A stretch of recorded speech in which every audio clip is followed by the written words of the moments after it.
Hey guys, it's Jeff. In this video, I'm going to be reviewing Thunderhead by Neal Shusterman.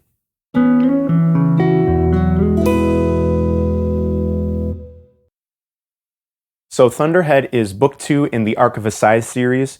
If you haven't read book 1, I would recommend at least watching my review video of that book before you watch this video or read the book, since this is book 2 and you might not be able to follow along with it. So Thunderhead picks up 1 year after the events of Scythe, book 1. Citra Terranova is now Scythe Anastasia, and although not officially ordained, Rowan Damish is now branded himself as Scythe Lucifer, who is a vigilante Scythe who kills other Scythes who abuse their power and have bias towards the people that they glean. We also gain a new perspective through Grayson Tolliver, who is a Nimbus agent in training. The Thunderhead has these people called Nimbus agents who directly communicate with the Thunderhead, carry out its plans, and try to better humanity through these people. The Thunderhead has wanted Grayson Tolliver to go undercover as an unsavory. And unsavories in this world are like the criminals of the world because they don't really have jails anymore. But people who are rebellious and break the law, the few laws that do exist, they're marked unsavory, which means they can't communicate directly with the Thunderhead anymore, and they're kind of like the black sheep of society. So when you go out in public and you're an unsavory, it's pretty much branded on you because these people kind of are proud of the fact that they are so like rebellious in this society, and they wear, you know, like chains, and they have like weird different colored hair. And what the Thunderhead wants to do is put Grayson Tolliver as an unsavory undercover to get in with the other unsavories, because there is a plot against Scythe Anastasia and Scythe Curie, but overall the Scythedom in general. But the Thunderhead wants him to go undercover to prevent those attacks, to find out its weak spots and its blind spots, since the Thunderhead has audio and cameras everywhere and it monitors everything. Although there are some spots where it can't monitor, so Thunderhead wants Grayson Tolliver to infiltrate these unsavories, figure out what their plans are, and to find all these blind spots so that the Thunderhead can do its job the best that it can. Scythe Faraday also has a very important role in this book. Back when the Scythedom was founded, the original Scythes put in place a failsafe maneuver, and Scythe Faraday is trying to figure out what that failsafe is. And although it's not like nobody really knows about it, and it's not directly said exactly what it is, Scythe Faraday has to go through a bunch of like old texts and maps and poems and nursery rhymes and stuff that he's trying to put all these clues together to, number one, figure out what the failsafe is and where he can find it, whatever it might be.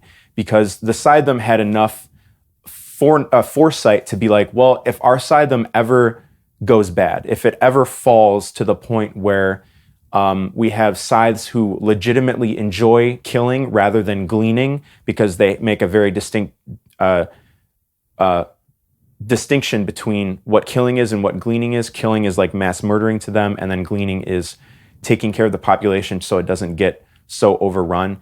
They put a failsafe in place so that if this Scythedom ever fell into the hands of people who legitimately enjoy killing as a sport, then they would be able to activate, or someone down the line would be able to activate that failsafe, whatever it might be, to stop that from happening, which it is happening because anyone who's read the first book, Scythe Goddard, has this movement and this like following of New Order Scythes, he calls it, where it's all these Scythes who want to get rid of the gleaning quotas and who want to glean with bias, and they don't want to have any type of restrictions on their killing. And this level of an imbalance of New Order Scythes is slowly starting to take over the original founding Scythes ideas of what Scythedom should be, which is considered the old guard. So Scythe Faraday is on this mission to figure out what this failsafe is, because he knows that if this movement that Goddard has started continues, then the Scythedom and the world in general is going to be in a way worse state than it has been. We also get to see deeply into the mind of the Thunderhead. It keeps journals similar to what the Scythes keep on a daily basis, and most of it is talking about how perfect it is, but not like gloating how perfect it is. It was designed to be perfect so that it can help humanity the best that it can, but it also expresses its frustrations with humanity. People killing for fun, killing because they want to, frustrations, rivalries, and it it really is like almost like talking to the reader as a like almost like a psychologist would. You know, it's getting all of its feelings out because it doesn't really have anybody to talk to on a personal basis like that. So while this book is almost as good as the first one, it isn't. There were at times I didn't really fully enjoy Grayson Tolliver's storyline. It was a little slow at times, and it was very like cyberpunk, neon light, you know, steampunk kind of atmosphere, which is, you know, fitting for what the Unsavories were. But at times it just felt like too far of a stark contrast between the rest of the book and what this was, that I found it hard to like relate to it at times. Although in retrospect, after I read it and I got done with it, I ended up liking it and appreciating it more than when I was reading it.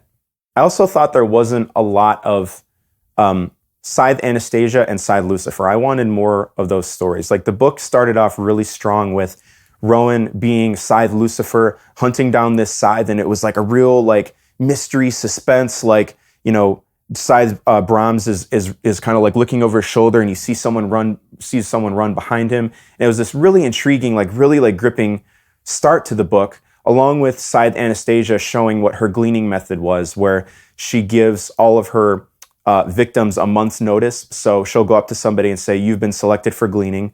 Get your affairs in order, say goodbye to your family, do whatever you need to, but I'll contact you again in a month, and you get to choose how and when you want to be gleaned," which is kind of puts the Scythedom in an uproar because it should be the Scythe's decision, not theirs. But there's no rule against it, but nobody can tell another Scythe actually how to glean. So I was really itching for more of that. And when the book started off, I was like, man, this is going to be awesome. But really only those first instances of Scythe Anastasia gleaning and Rowan being Scythe Lucifer, I wanted more of that. And I was a little disappointed that there wasn't more of those type of moments throughout the book.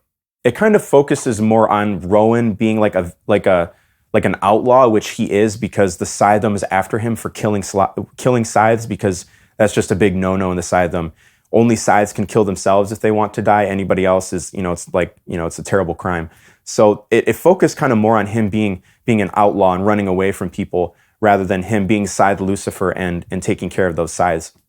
Because there was a year in between the first and the second book, where he did, I want to say like 11 or 12 killings of these Scythes, and I wanted to reach more into that. And I'm hoping, and it would be really cool, I would love a book like this, of having just like a standalone book called like Scythe Lucifer or Rowan or something, where it's just an entire book of him being a vigilante going after all these Scythes. I think that would just be the coolest thing. And if there's one thing that I really hate about books, not necessarily just this book, but other books and movies in general, is killing characters and then bringing them back to life. I kind of despise that, because if you're going to kill a character off, like, leave them dead. You know, I hate being tricked like that, where you have a character dead and you're like, all right, well, let's move forward and have oh, wait a minute, they're back in the next book, you know? So anyone who's read Scythe knows that Scythe Faraday was thought to be dead very early on in the book, and then towards the end of the book, we realized that he just retired. He wanted to make it seem like he was dead, but he didn't actually want to kill himself. So I was kind of upset by that, but I was like, all right, I can forgive it. So that's one time. But this book now has two characters. I won't say who, but anyone who's read it knows who it is. Two characters come back after they were dead. And I was like, okay, this is getting a little bit too ridiculous. You know, it cheapens it cheapens the whole experience of a character dying. And especially, you know, I can forgive it once, from the first book, but this book has two characters that come back that technically, you know, one of them wasn't dead, and then the other one does get brought back. And it's like, I don't know, I don't appreciate that when characters get brought back to life. If you're going to kill a character, I would just say leave it dead and let me deal with that.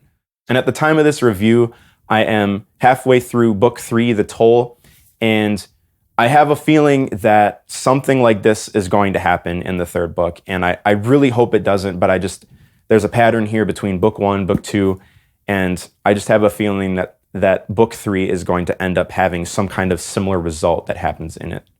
So what this book and the series so far in general does really well is the hierarchy of the Scythedom and all of their policies. I could probably read an entire book about meetings at the conclave and them debating on policies and just reading about the rivalries and the alliances and just the politics of the Scythedom in general, I could probably read an entire book about that. In this book, we get to meet the Grand Slayers, which are like the second highest level of scythes in the world. They oversee pretty much all of different continents. And then we get to meet the World Supreme Blade, who is like the leader of the Scythedom, which is really cool. Although that entire section was really short, I did really enjoy seeing them as characters because like in the first book, they're only referenced. You don't get to see them, but you get to meet the High Blade, in book 1. And High Blades are kind of the ones that are overseeing like, a certain area of a certain continent, but then, it goes one step higher to Grand Slayer and then World Supreme Blade. And the whole hierarchy between all of these sides, I'm just kind of fascinated by. It's my favorite part of the series so far. And I'm not really one to read for like memorable quotes. I'm not really searching that out for when I read. I love a good story. I love some characters, and I'm not really looking for that line that's gonna, give me goosebumps or anything. But there were two spots in particular that did give me goosebumps. The first one was when the Thunderhead is like writing in its journal or dialoguing just to anybody who will listen.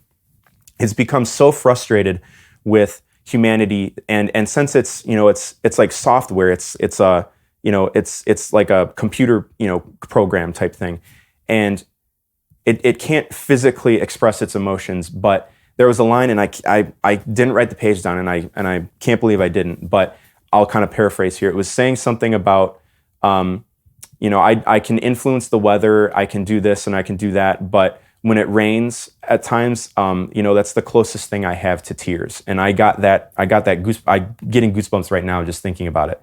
And because it's showing that the Thunderhead wants to feel human emotions, and in a sense it does, but since it can't physically express those, like with a body, it uses other things to express anger and tears, like raining for tears.